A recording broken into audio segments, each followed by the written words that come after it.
Yeah. Yeah, you heard me talk to from last Friday, Assemblyman for the Anomuma electoral area. He says that, well, the man who is putting up this building is nowhere to be found as of now, but they had earlier sent him a lot of warning signs to tell him not to continue with the building. Apparently, he was building a 6-story building, which would have been another part or an extension of the Grand View Hotel here at the La Paz area where the building is building. So then they would want to get back to him to actually compensate the victims for whatever has happened to them. There are 3 other people reportedly under the debris as well. And so we are still on the site. And then when we do get some news as whether or not they have been found dead or alive, we'll get our viewers to get what exactly is going on. Right. Thank you very much, Derek. Acquah Sam, who's our reporter on the ground there, bringing us up to speed and interacting with Assemblyman Nanaya Acquah is Director of Public Safety. He's also joining us on the telephone now. Good morning, sir. Good morning. Now, when we look at this situation, it's just barely a couple of months back that the Melcom building collapsed, and there were several safety concerns raised at the time the Melcom disaster occurred. Now here we are, a second one has come very shortly following the Melcom one. As a security person, does this strike you as a problem which could have been avoided? Well, absolutely. Let me say good morning to your viewers and your listeners aside. Absolutely. I think that it's a very sad day for Ghana, and if we are not careful, we are going to have a couple of such sad days coming every now and then. We have, as a country, become a very pretentious society of criers and wailers.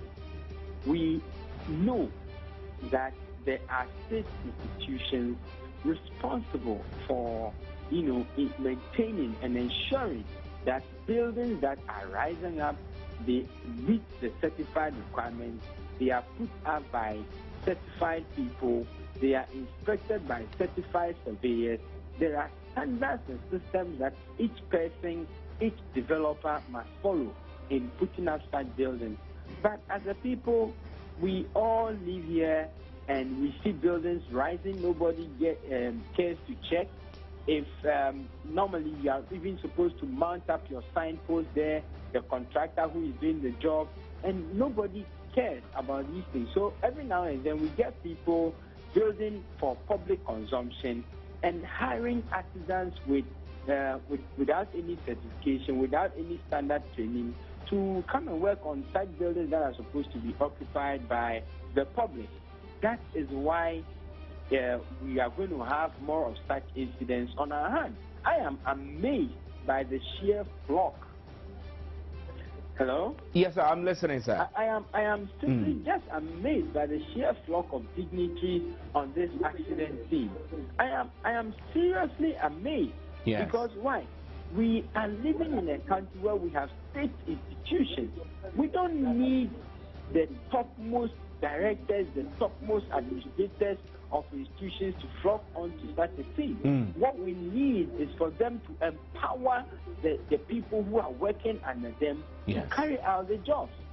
You understand? Yes. So I'm sorry to say, but it may sound very doomful, but the truth of the matter is that if until state institutions that are paid with the taxpayers' money, 70% of all revenues cater for these people, until they begin to work, we are going to have such things. Number two, it is important that all state institutions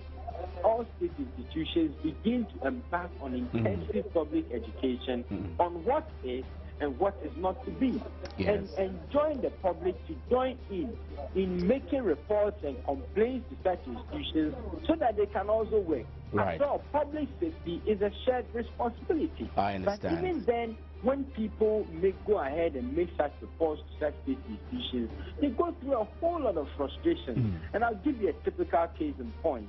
In Tema, here, the Bureau of Public Safety have taken on a restaurant that is discharging raw sewage into an open drainage, and the community have brought a complaint to the Bureau. We have made an onward complaint to the Metropolitan Assembly, the Public Health Department. It's taken nearly 1.5 months before they are taking these people up to court. How could this be an institution that has the power to close down a facility when they are in clear violation of standing rules? Right, and I'll just have you hold there briefly. I've got on the line Prince Billy Anaglate from the Ghana National Fire Service. I'll just quickly interact with him and I'll come back to you. So Billy, what is the situation on the ground for your men? Are you up to the task of the rescue at the moment? Yes, exactly. We are on top of the situation and we'll be able to rescue few people. We've been told there were about 30 people in the building before the incident occurred. We were able to rescue one person alive, one person dead. We are told to continue with the rescue exercise to see if truly the third person is also under the debris. So what strategy are you adopting? Are you excavating from the top or you excavating from beneath? Yeah, we are having multiple approach to this in the sense that you need to put all measures on the ground depending on the circumstances here. So it is not only one-sided aspect that we are doing. We are looking at from all aspects to ensure that really we are able to actually, if there is any life under this debris, we should ensure that that person is rescued alive. That is what we are doing. So all tactics and techniques have been put on the ground. Were in the building at the time of the collapse? Come again. How many people did you say were in the building at the time of the collapse? Yeah, the information we gathered that there were about 3 people in the building before the building collapsed. 3, just 3. I mean, that's surprising for a commercial. Was it a completed building? No, I mean, it's a building that is under construction. Under construction, okay. It is not the hotel. It's not the main hotel. Okay. Okay. Now, I know Neboy Town area and access. Ms. Anaglate, if you can hear me, I'm saying that I know knowing Neboy Town area, how difficult has it been for your personnel to have access to the place, considering the congestion that starts from the Neboy Town end of the N1 up to where the incident is? How difficult was it for your men to get to the location when the distress call was made? I did not get that one properly.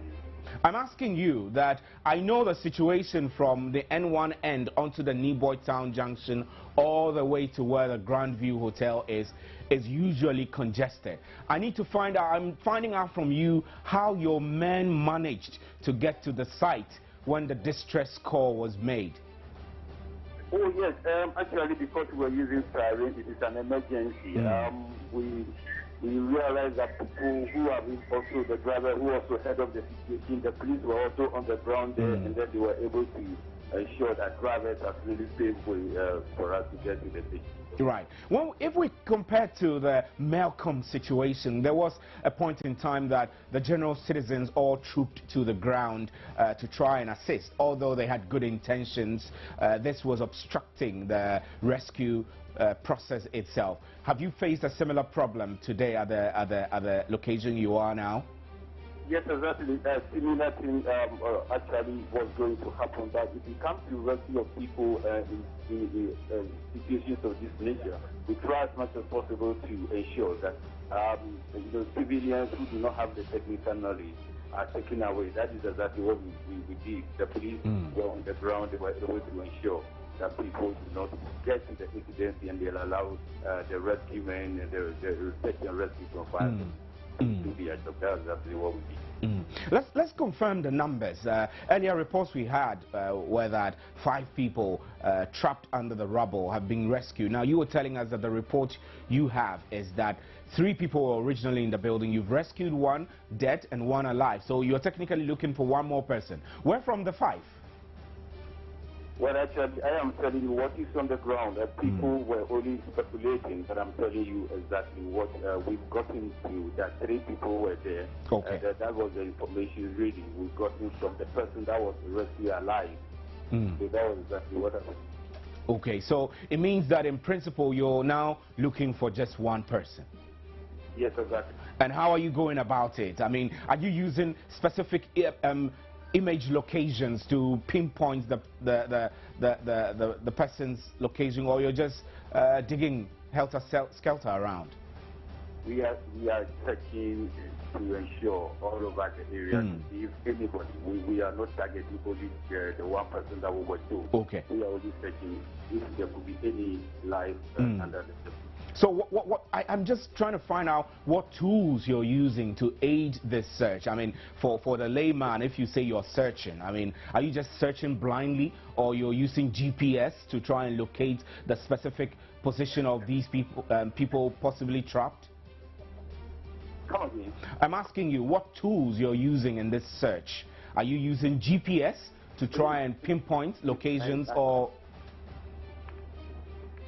Right, Billy Anaglate appears to have difficulty hearing me. I was just asking him what tools they possibly are using in the search, whether they're using GPS, which will give a specific positioning of anybody trapped under the rubble. We still have on the phone Nana Acquah, who is Executive Director of the Bureau for Public Safety. So, Nana, you're hearing Billy Anaglate saying that they're searching. I mean, typically, I mean, we remember that in the Malcolm instance, Ghana needed to ask for foreign assistance, so that we got dogs, sniffer dogs, and perhaps the use of GPS to make it easy to search. Do you think it's time for our country to begin to employ advanced technology in these searches? Yes, why not? I can also share with you that these incidences, in spite of or despite all measures that as a country we will take, we will only succeed in minimizing them, not really zeroing them. And so we will need to acquire some of these expertise and technology to help in saving lives in the event that they happen. Nonetheless, it's not also a bad idea to fall on other countries with expertise and technology as and when they happen, because, I mean, I cited a clear case of the missing plane in somewhere in Asia. You know that over 40 countries are joined, over 10 countries are joined in the search for this missing plane. Yes. And so sometimes, yes, you can also get assistance from, get external assistance if the need arises. But the point that I was making before that interruption was that there is a need that the state agency embark on education, public education, so that the public itself can know what is and what is not. But now, I mean, I'm curious, because if they embark on public education, let's take, for example, the authorities that are supposed to provide building permits to individuals who have ambitions to put up structures. If they don't do their work well, how much public education is required? Is it public education to the citizen who wants to build, or public education to the citizen who sees the building springing up and would perhaps be required to report? What exactly will public education do in this? Well, basically, public education for the public to know what steps are supposed to be taken if you want to build, and what you must see if you are not a developer, what you should see and know that this development ongoing has met the requirements that must be met in order for this building to rise. So that, for instance, if it's a law that when you are putting up a building, it doesn't matter whether it's a single room or a double room or a story building or 40 high-rise building, you must display your building permit. You must display the contractor. All your contractors must be certified. There must be an inspector who comes from time to time to inspect that building. If a building is rising up in your neighborhood and is rising so quickly, and you have questions about the people who are putting up the building, their practices and all, you can have some authority and knowledge to make a report to the authorities. You understand? That is one, education. Number two, the police officers that we have in this country, it's the high time we expanded their mandate and deepened it for them. They are public safety officers. We must educate them beyond traffic stops, beyond busting thieves, beyond fighting armed robbery into some of these areas. Educate them, let them specialize so that they can at least detect what is public nuisance or what is public threat and have the locus to go in and clamp down or halt such development and bring in the appropriate, specialized agency or institution who would then clear up or clamp down on such issues. But as it stands now, you rarely heard that. It was just last week I heard a refreshing news about the police having busted a woman who was exposing her child to harm.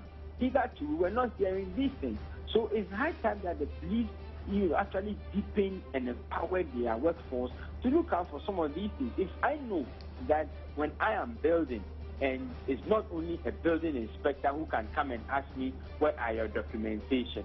It's not only a building inspector who will come and ask me, why are you building in such manner? And that a passing public police officer is also a public safety officer may come in and ask questions 1, 2, and he has power to halt my development until I have demonstrated that I have what it takes to put up this building. But Nana, we live in a country. We live in a country too that the processes to get building permits, etc., can be very frustrating. One, getting title to land itself is a whole lot of challenge. So you're looking at struggling to get a title, then you're looking at going through the process to get a building permit.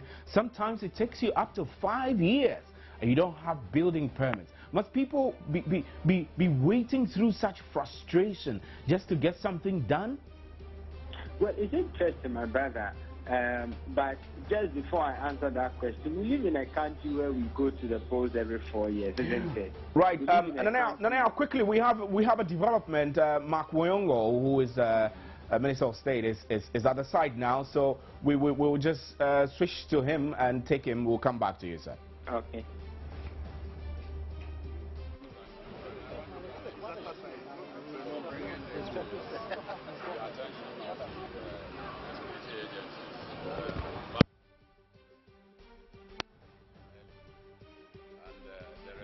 Have been very slow, so I want to appreciate the media too for bringing this incident to our attention. Thank everybody. I want to thank everybody, especially the people who live around here and who came to also give some form of assistance. I want to appreciate everybody. I hope that by close of work we would have cleared almost all the debris here. Yeah, thank you very much. Yeah. Briefed about what happened here. Your initial assessment, seeing this building, an 8-story building collapse just like that. Your initial assessment when you heard it? Well, people say it's 8, others say 10, others. But the official report I got is that it's a 4-story building, and I'm not an engineer. I'm not an architect. I cannot speak authoritatively on the structure of the building. I can't speak on the structure of the building. What I can say is that we need to have frequent inspection, especially of story buildings in this country. You know, all the municipal metropolitan assemblies today go around inspecting buildings, especially story buildings, because some of them are death traps. So that is my appeal. My appeal to the assemblies is that their works department should ensure that they pay regular visits to buildings, especially high-rise buildings. Yes. Thank you. Okay, thank you. Hey, camera for the movie heavy unprofessional. Small. What made the camera for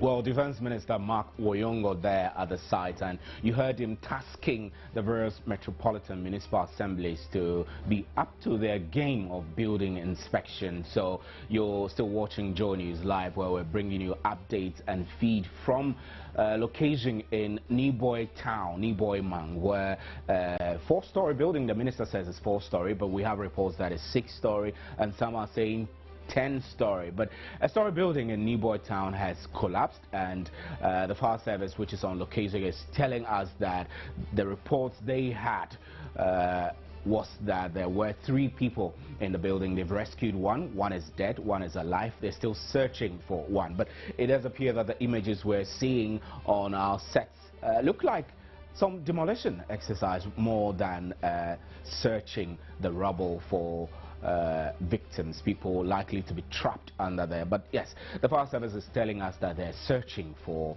people likely to be trapped, although the reports they have is that 3 people were in the building at the time of the collapse. We still have Nanayao Acquah, who is Executive Director of the Bureau of Public Safety. So Nanayao, if you're still online, you heard the Defense Minister Mark Woyongo saying that the various municipal assemblies and local government agencies should be up to the task of building inspection, especially story buildings.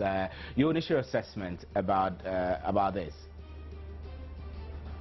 Well, Nana Acquah appears to be lost on the line, but you can see in the image there the Accra Mayor Alfred van der Poel there, also on the ground with a couple of police officers. Mark Woyongo, who is the Defense Minister, earlier spoke to us, and he is asking the various municipal metropolitan assemblies and various state institutions to be up to the task of building inspection. And Nana Acquah Sam, our reporter. So let's go to Derek Acquah Sam again and see if you have an update. So Derek, the minister just spoke. He possibly may have left the scene. Tell us the updates at the location now. Right. I think our telephone lines are tripping, but we're expecting to connect to Derek Acquah Sam, who is our reporter on location, and these are still live pictures coming from Newboy Town, where a 6-story building is reported to have collapsed. The fire service is there, other security agencies are also there. The Minister of Defense, Mark Woyongo, has visited the site inspecting the damage. You heard him also tasking the various metro municipal assemblies and agencies responsible for building inspections to be up to the task. Now, this collapse comes a couple of months after the infamous Melcombe disaster, where several lives were lost. The Melcombe location has been grounded to zero with absolutely no structure there. Would it be the same for this new disaster we have? Derek, Nanayao Acquah, the Executive Director of Bureau of Public Safety, is back on the line now. So, Nanayao, we lost you briefly. We lost you briefly, but the Minister of Defense, Mark Woyongo, is at the site now, and he's saying that the various state agencies, the metropolitan municipal assemblies, tasked with the responsibility of building inspections, should be up to their game and increase surveillance on their inspection sites. Does this come to you as a surprise? I mean, when the Melcombe disaster occurred, we had the Accra Metropolitan Assembly, more like waking up from the slumber and starting a series of inspections. Do you see this as the usual 9-day wonder? Well, sad to say, but I do respect the Honorable Minister Mark Woyongo. He's a fine gentleman. But sad to say that these are the rhetorics that often we as a people are, saddled with in the wake of such incidents. It is high time that, those people who must ensure that these things are done work. Until every now and then when things happen, all we are told is it's time for them to put their hands together, they must intensify their surveillance, their inspections. We've heard all of this before at the expense of life and property. We as a country cannot continue to go this way. And so it's unfortunate, but what we think is that we must get to that point where facts must be established and heads must roll in the wake of such disaster. Fact must be established. Fact that that building has a permit. Fact, has a request even been made for the permit? Fact, who has gone there to halt work? Fact, who has followed up such halt of work? And then in the face of all of these facts, people must be fired. Otherwise, we will continue as a nation to be going round and round in this. And so Nana, I'll quickly pause again. We keep getting signal from the ground now. We understand that the Parliamentary Select Committee is visiting the site, and our reporter Derek Acquah Sam is also on standby with Deputy Minister of Housing. So Derek, if you are there and you can hear us, we understand that the Deputy Minister is with you. Yes, Stephen, I have the Deputy Minister we think they can sort what has happened so far and what the city could do about that. Honorable, I will come to life and tell you. Yes, you wrap to the place as soon as there's a need. Yes, the one supposed to be issue about this.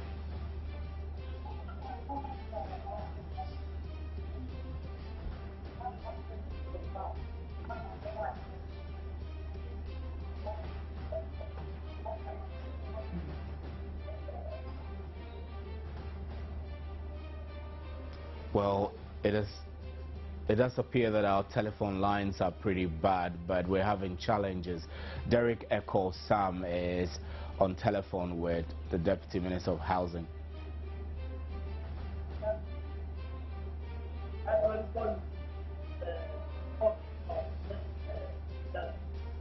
long will it take to set up that? That possibly another longer period to get to the root of this matter.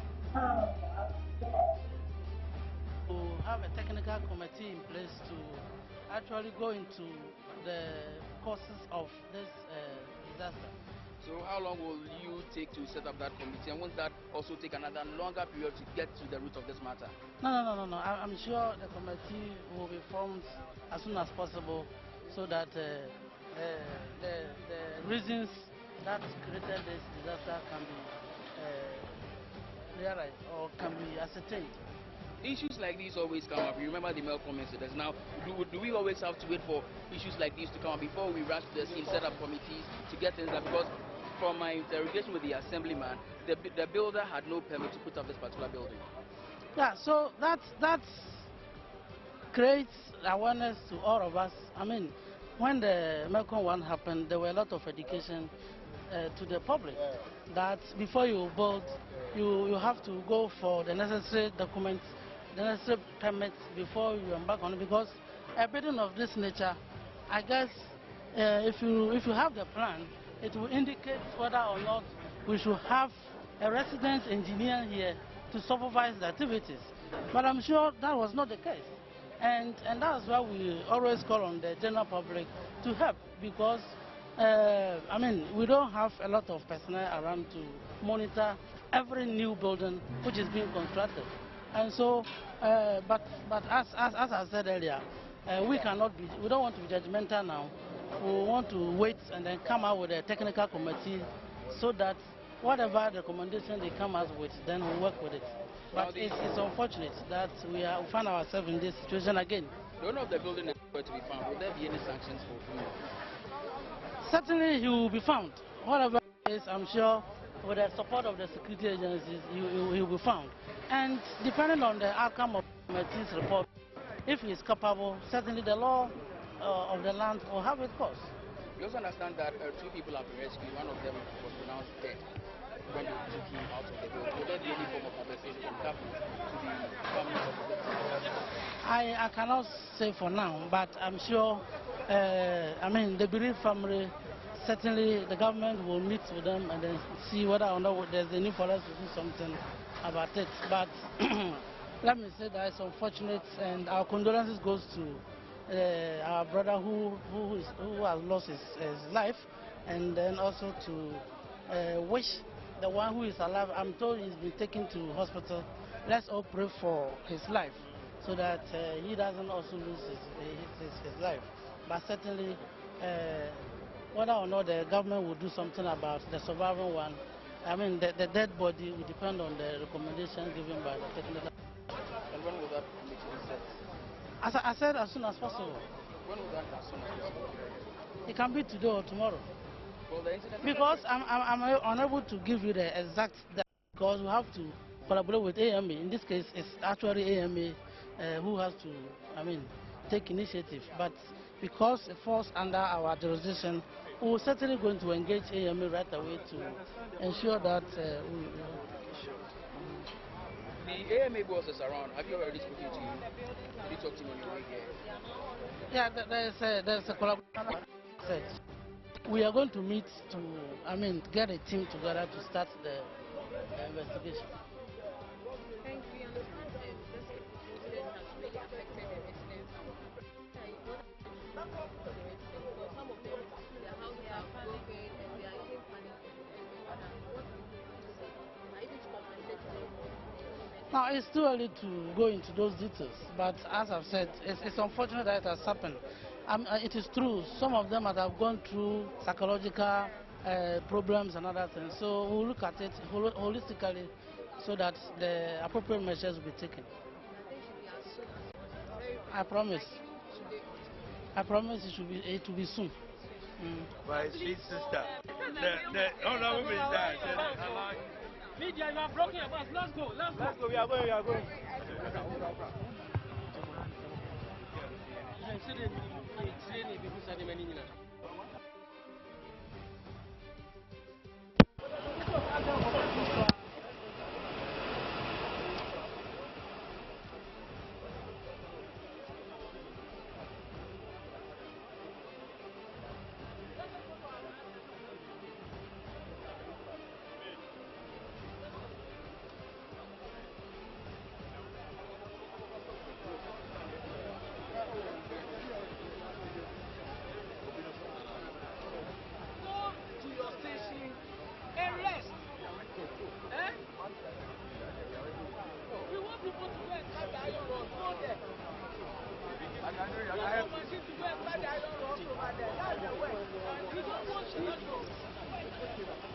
I told you I'm getting a press center. The honorable is coming to grant you interview. Let's go.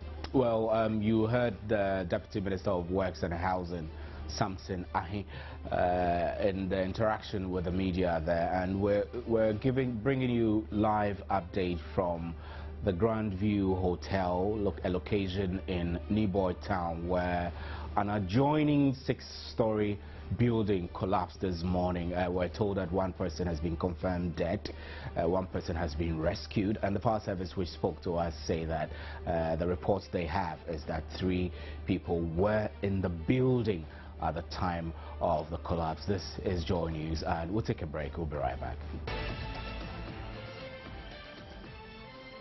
Well, welcome to News Desk. We're making a transition from Neboy Town to News Desk. Now, the Highway Authority has announced it will close a portion of the Tema-Accra part of the motorway to make way for the reconstruction of a faulty bridge. The closure is expected to last 5 weeks, during which traffic will be diverted on the Accra-Tema portion of the motorway.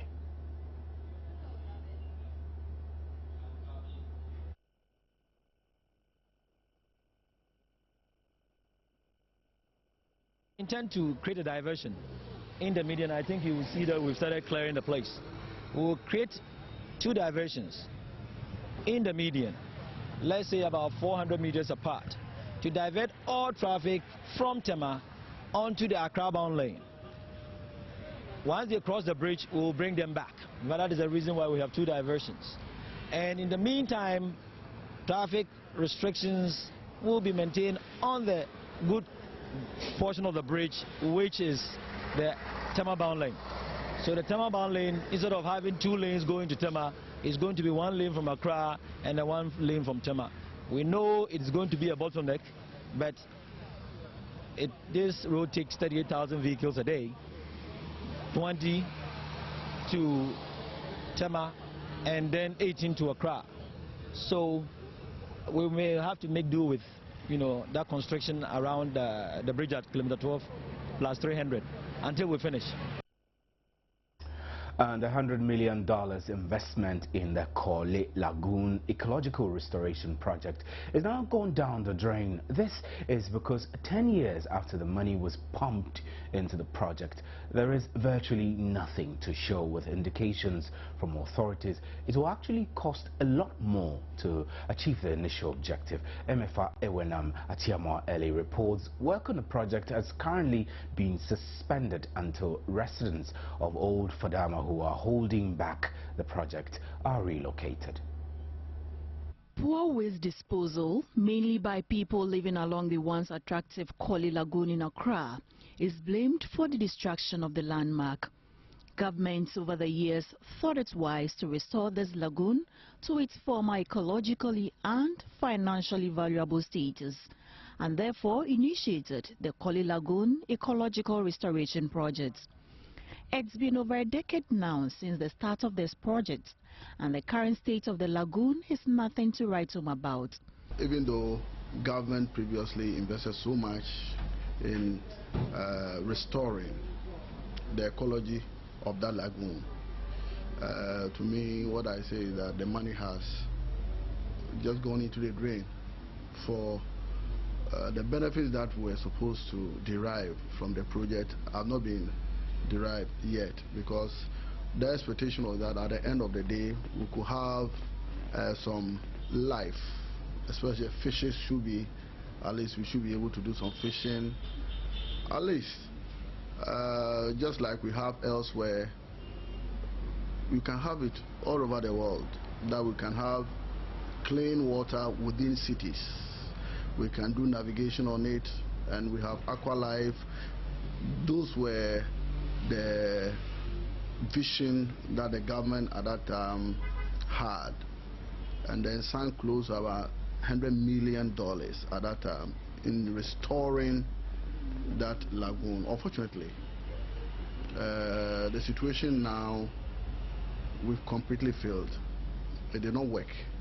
Besides the ecological restoration initiative, the project was also intended to improve Accra's drainage, flooding and sanitation problems. But from all indications on the ground, these intentions are yet to be realized. Over $100 million was invested in the dredging of this Acquah Lagoon with the aim of bringing it back to life. Many years on, efforts at restoring this landmark, which is in the heart of the city of Accra, has gone down the drain. What is the reason? Pollution, poor human activities has rendered this landmark very unattractive. Deputy Minister of Water Resources, Works and Housing, Besent Opong, explains the project has been unsuccessful because of the failure to relocate the Old Fadama community. The residents over there, we wouldn't want to go through the same problems what we had initially, but we invested money and we had to lose so much from there. So there's a plan to move business activities within that Accra area to a new site, and this thing is going to happen before even the restoration that I'm talking about even begins. He is, however, optimistic. With the over $600 million funding secured under the Conti project, work will resume on the dredging of the lagoon. It's quite a huge amount that is supposed to build our drainage systems, and as part of it, we are going to dredge Acquah. Right, today there being a landmark ruling in favor of Francis Ejari, who has been awarded a whopping sum of 200,000 Ghana cedis for wrongful conviction. Francis sued the IGP and Attorney General for wrongful conviction. He had been on remand for 14 years and was released unconditionally in May 2008. We're now joined on the line by Ani Osabote, our reporter who is at the Human Rights Court, for an update. So, Ani, Francis should be smiling by now. He's very happy. Right after the ruling was done and we all came outside, he was I mean, he couldn't hide his feelings. He was very excited about it. Though he was in tears at a point, you know, very happy because while the ruling was being read, I was standing behind just a few meters away from him. And, you know, he had his eyes fixed to the ground. And, you know, afterwards, when I asked him what was running through his head, he said he was just recounting the period that he spent in prison up until today. And so he's very excited about it. I even spoke to his son and some few family members who are equally excited. Right, so Annie, I know that you've been in court and possibly interacting with some of the lawyers. This is a landmark decision, especially considering the very terrible nature of our remand systems, where people sometimes are held without trial or charged for many years. What do you think this holds for other cases that are possibly might come up?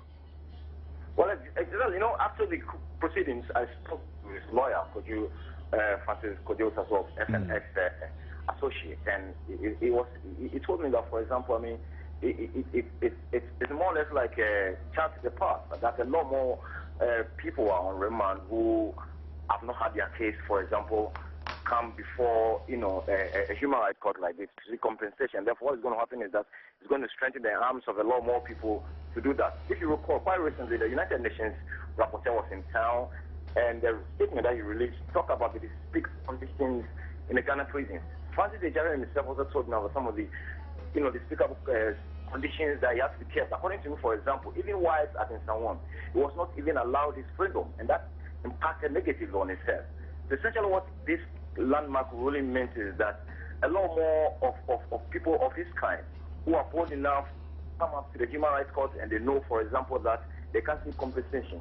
I must say, in his ruling, the judge, E.K. Esemesa, for example, Esemesa was very clear in his mind that Ghana has decided to go to be democratic, and therefore, in a system of democracy, there's a right to the respect of the rule of law, people have the right to liberty, and therefore the state ought not to be allowed to be going about picking up and, you know, and detaining them at their own beck and call. And therefore, he feels that it is important that this particular ruling is going to set an example that if we have signed to international conventions on human rights to protect the liberties of our citizens, we ought to respect that. I mean, the courage to go to court is a big deal. I mean, this case couldn't have reached where it got to if Francis didn't take the bull by the horn and go to court to protect his right. Do you think that a lot of prisoners have lost the ability to be able to perhaps go to court over this because of conditions surrounding the legal system, or what? What exactly will make people unable to go to court to pursue such a matter? Let me tell you one thing. I mean, for example, Francis himself, I spoke to him at his court because, you know, even when he was released in 2008, somewhere May, when he came out, he couldn't afford legal fees, but he virtually lost everything. His own dignity, he's lost it. So the money was not even there. So in the course of moving from home to media house, trying to sort of talk about his own story, you know, then fortunately he came into contact with this particular lawyer, Francis Kojosos, who is a human rights lawyer, and he picked up his case. So, you know, throughout the process, throughout the back and forth of coming to court, no person was charged on Francis's account because he did not have the money to do that. But for him, he believes that in the interest of the public, it is important to pick out this particular case. So even in his ruling, for example, some of the issues that we're speaking, that the state pays for the legal cost for the period that they've been in court, and the judge gave them 4,000 Ghana cedis. The point is that, which the judge also reiterated, that the state itself is so powerful that an individual cannot, you know, for example, start a case. I mean, you are in a Francis position who has no legal knowledge at all whatsoever. If you are released unconditionally and you go home, he feels that, okay, look, I've been released, I can go home. But he forgets about the fact that there are remedies or there are channels that you can sort remedies for. Until or unless somebody who understands the law comes to your aid, you come out from prison, but you still carry the scars of the time that you spent till the end of your time on earth. Annie, this is good news for rule of law, but it also possibly is an indictment on the prosecution system of our country. How on earth could a human being be kept on remand for 14 years? Have you heard from the police service or the Attorney General's department over this? Not at all. Not at all. I've not heard from the. But you know, interestingly, Stephen, in his room again, the judge talked about the fact that the state was very technical with the truth. Secondly, he described their own action as suffering from legal constipation, in that most of the issues that they raised in opposition, the affidavit they filed in opposition to the claim for compensation by Francis Ejari, they could improve them. At a point in time, for example, it started an instance where even the Kojo Soso, who is a legal rep for Francis Ejari, reminded the court that, look, these people have been asked to bring specific documents to back their claim that the detention of the gentleman was lawful, and therefore it was done on the orders of the court. They could not prove their case, and therefore, you know, they do not even have the right in the first place to come before the court. So he described it as suffering from legal constipation. So clearly it tells you that the state itself did a poor job. We are yet to hear from them. But, you know, as it stands now, Francis Ejari is going home. The other hill that they have to cross is also about the fact they have to cross over is as when the monies will be paid into his account for him. Right. Start life all over again. Thank you very much, Anil Sabote. Francis should be happy, man. I mean, I wish I have 200,000 Ghana cedis in my bank account right now. That will be good news. But, well, I possibly might be in jail for 14 years for that. Well, thanks very much, Anil Sabote, for the update. And I'm sure by now you know already that a part of the Tema motorway will be closed to traffic as a result of a damage to a bridge there, which needs to be repaired. We're now joined on the telephone line by Superintendent Odro Amening of the Tema Regional Police MTTD. Good morning, sir, and thanks for joining us here on News Desk. Yeah, morning, sir. Yes, sir. So, I mean, I look at the traffic, when I look at the volume of traffic on the Tema, Accra Tema and the Tema Accra stretch of the motorway, this part closure must be a very demanding task for your unit, is it?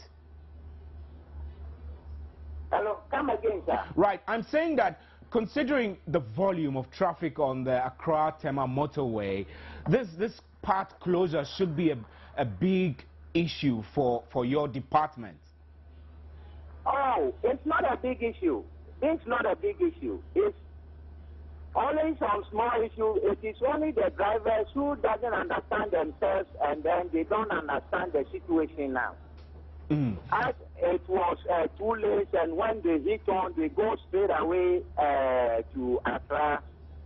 Now that they see it that way, that when on getting on the bridge, it changed to become one lane. That is why they panic as a problem. But I don't see it as a problem. But the challenge for the MTTD that I was trying to raise will be that your men from the Tema Regional Command will have to be multiplied. You need more men to ensure the diversions are properly handled and the traffic congestion on the wings are taken care of, and perhaps also recalcitrant drivers who would try to beat diversion signals. Yeah, after the time that we're talking, there were no policemen,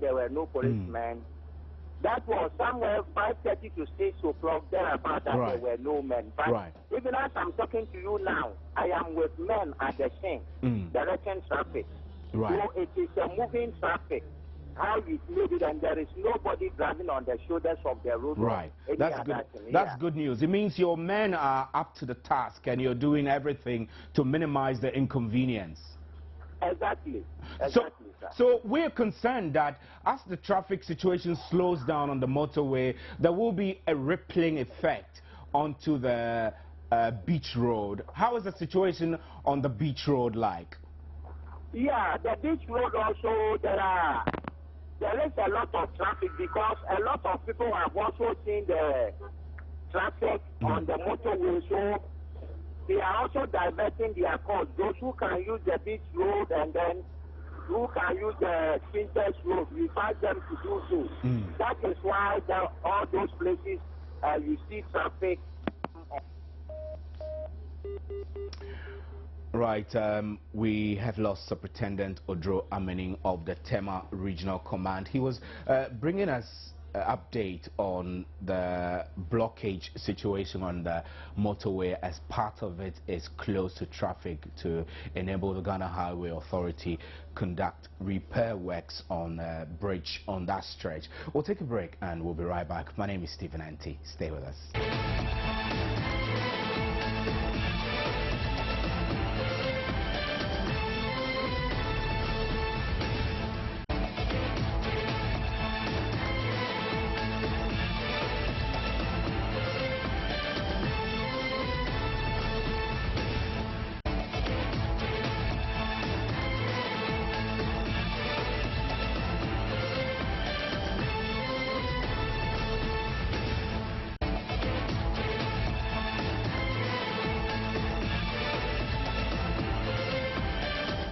To News Desk. My name is Stephen Anti. Now, one of 3 people trapped under the rubble of an uncompleted hotel at Niboy Town near Bakala Pass in Accra has been pulled out. The Inspector General of Police Al-Hassan Mohammed, the Greater Accra Regional Police Command, and over a dozen security chiefs are at the site where these people were trapped under the rubble at a collapsed 6-story uncompleted hotel in Accra. Police at the scene have cordoned off the area, and an excavator has arrived at the site to help with rescue efforts. The uncompleted structure located at Niboy Town is said to have collapsed around 3:30 a.m. Thursday morning. The cause of the collapse has not yet been established, and one person has been confirmed dead. Earlier we spoke to our reporter on the ground, Derek Ekosam, who told us that several people have trooped to the scene, and the Parliamentary Select Committee on Works and Housing were also there. The Minister of Defense, Mark Woyongo, was also on site and spoke to us earlier. It was around 5 a.m. when I had information that there's a building, a 6-story building near Grandview Hotel had collapsed. So immediately I deployed the 9 patrol duty men and then some officers around the Tesano division to come and secure the ground. Eventually they came here and then they were giving sit-rep. From there, then we also communicated same to fire. And then we called NADMO, we called Mayor to inform them about the situation. So as you can see now, all the teams are on the ground working. Our information is that there are some people trapped under the rubble, and then efforts are being made. As you see now, people are sending water inside. The workers, the rescuers, they are sending water down so that the people can get some water to take. So we all pray that at the end of the day we can be able to get all these people rescued. As at now, we don't know the number. We don't know the number, but those who are working here, the fire people who are close to the ground, they can tell us what they have seen so far. So all that we are saying is that in such a situation we need to control the crowd. As of now, from the mayor, the heavy duty equipment is on the way coming. Some heavy equipment are coming, so there's a need for us to clear the road so that all this equipment can come and assist in clearing the rubbles and then rescue those who are trapped under the rubbles. The issue on the ground here is that my men have observed that there are 2 people in there which they're trying to rescue them. They have had communication with them, and they've even asked for water, which they supply them with the water as well. Currently we have the rescue team here, who they are doing the cutting to get the people out of the place. We also have the fire truck standing by in case there's a fire that will come. We'll try and put it off. That is for time. For now, this is what we have for you, the press. We are doing, but within an hour we'll come back and brief you what the situation is on the ground. Those that we have rescued and what we can do. We want a situation where we have credible information and then start immediate investigation into this matter. So we want the public to exercise patience. We want people to stay off, to allow the rescue team. We are dealing with facts, not speculation. We will be working with whatever information that is provided for us. We will be processing those information. So we insist that people should allow us to work. Deputy Commissioner of Police, Mr. Christian Tete-Yohonu, and officers from the fire service. District Fire Officer DO1 Veronica Connie here. They will just give you, and then the regional fire officer is also here. They will just give you a brief background to the situation where we are now and what we are doing, so that at least you have some information for your viewers and your readers as we work. So from time to time we'll be briefing you as to what the progress we are making. So the regional commander and the regional fire officer. Thank you very much. It was around 5 a.m. when I had information that there's a building, a 6-story building near Grandview Hotel had collapsed. So immediately I deployed the 9 patrol duty men and then some officers around the Tesano division to come and secure the ground. Eventually they came here and then they were giving CTEP. From there then we also communicated same to fire. And then we called NADMO, we called Mayor to inform them about the situation. So as you can see now, all the teams are on the ground working. Our information is that there are some people trapped under the rubble, and then efforts are being made. As you see now,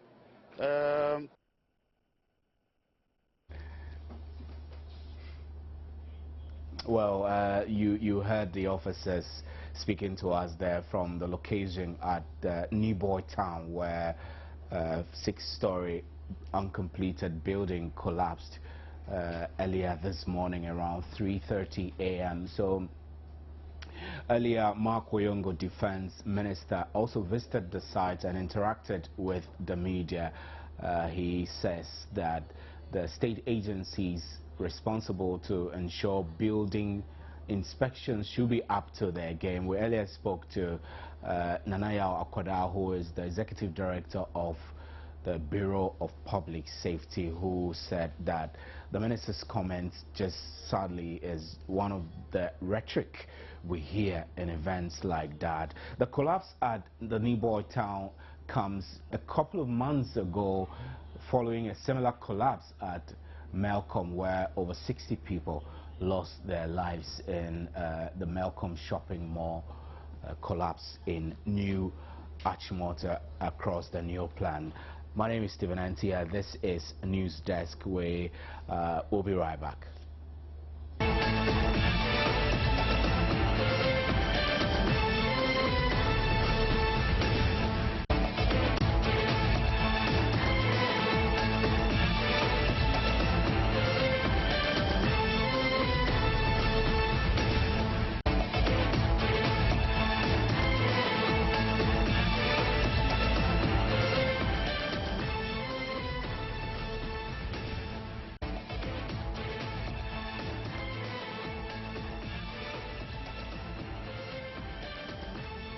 Well, this is Joynews Desk. My name is Stephen NT, and we've been hearing stories from La Paz, Newboy Town, where the 6-story building collapsed, and we also brought you an update from Tema, where the motorway, part of the motorway has been shut down to allow reconstruction of a faulty bridge there, and you heard from Superintendent Odro Amening, who says the traffic on that stretch of road is actually not bad, and a lot of drivers have diverted and using the beach road. What we expect is for the beach road to be congested for a while, but he says that his men are up to the task on the ground and they will be directing the traffic, and for citizens to also be aware that they should stick to the traffic regulations during this period until the 5 weeks that the construction work will be completed. And we also heard from Mark Oyongo and Christian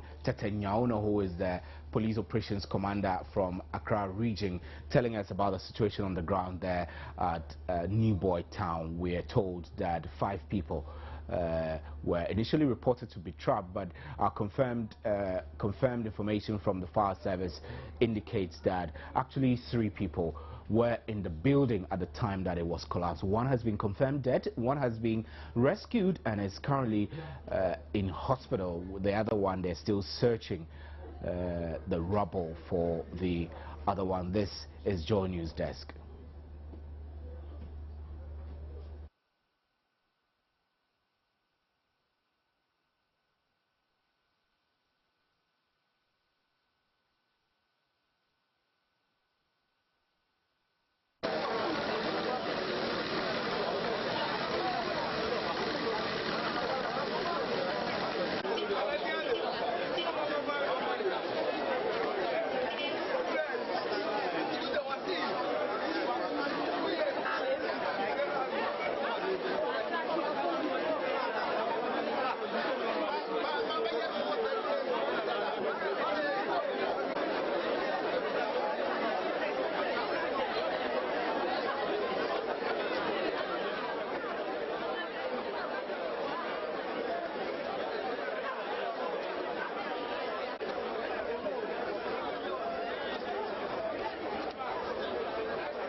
Now, reports we are receiving is that Kokesi's manager, Fenek Ochiri, was shot dead.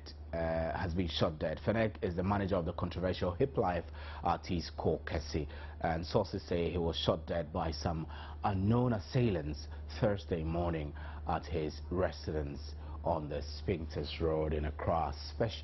Several personalities, including Kokesi himself, A+, and Abeku Santana, are currently at the late manager's residence. Kokesi, according to sources, broke down in tears when he entered the house and saw his dead manager. Musician A+, known in real life as Kweku Asari Obing, told the Super Morning Show on Joy FM that the scene was gruesome and, quote, "All I know is that he's dead. I saw the body." Radio personality Abeku Santana, who has had several business dealings with Fenek Ochiri, said he's more than a brother. Quote, "I've known him for over 14 years, unquote. So the reports we have is that Kokesi's manager has been shot dead in his house, and several radio and TV personalities are in the house there. We wish the family, we console with the family at this very difficult moment. My name is Stephen Enti, and stories you've heard mainly is that the police service says is up to the task in managing the traffic situation on the Acquah motorway as a result of the part closure of the motorway for repair works on the broken down bridge on that stretch of road. And also you heard us speak to Anil Sabati to bring us an update on the landmark ruling in which Francis Ejari has been awarded 200,000 Ghana cedis for wrongful conviction. Francis sued the IGP and Attorney General for illegally keeping him in remand for 14 years. He was released unconditionally in 2008. And we also brought you update from the location in Newboy Town, where a 6-story building has collapsed and one person confirmed dead, one person has been rescued and taken to hospital. One person is still missing, and fire service and other rescue team on the ground are still searching the rubble for this person. My name is Stephen Enti, and thanks for making time with us here on News Desk.